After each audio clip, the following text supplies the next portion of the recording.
So indicators, we don't use them a lot, but still you need to know or should know the basics about them. There are some basic oscillators.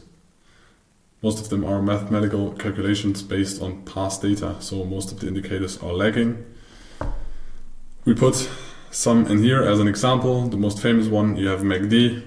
I actually cannot explain everything in detail because I don't use it. I never used it.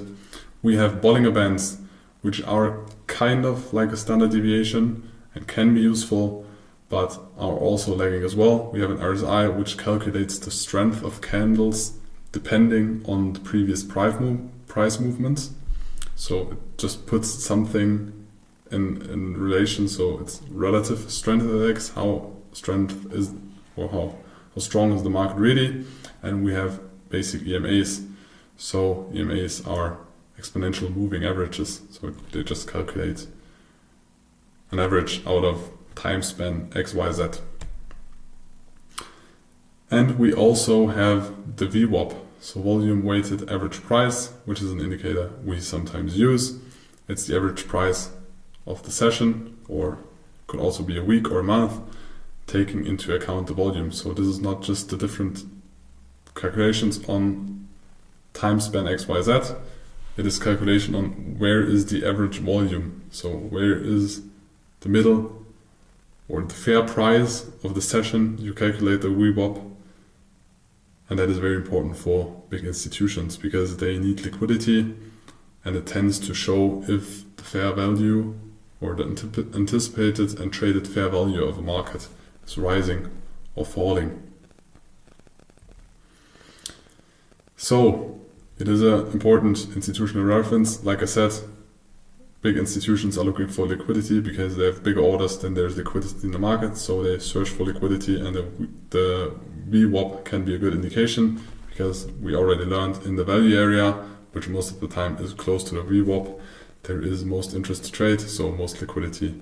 So there's the biggest ability to execute orders without big slippage, so you get better prices.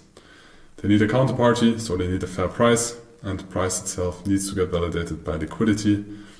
And price most of the time spends most time there where there is the most liquidity.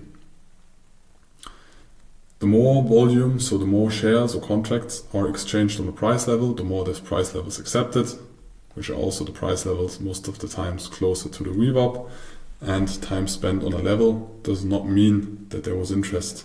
The VWAP helps because if there is low liquidity, the price can spend a long time on a level where there's no real acceptance, and then the volume rises again. And maybe the price is not as long in another price area than it has been with low liquidity, but the VWAP helps, and volume always confirms the interest of a price area where it trades or where the market participants accept and agree on one price.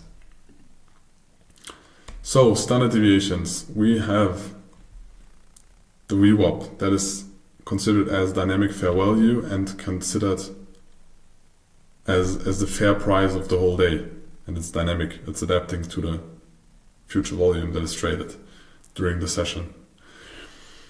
But you also have standard deviations of the VWAP, so where most of the contracts are traded, and you can use this, for example, for mean reversion strategies. We went through those in beginner series 100. And mean reversion means you scale in. So price is likely to spend 70% of the time in between the first standard deviations, 95% of the time in between the second standard deviation, and 99% of the time between the third standard deviations. So you can use this for mean reversion strategies, for example, or to qualify or identify how extensive or how unusual or uncommon a price movement in a market is. That's the basics about VWAP. Let's continue with the basics of price action analysis.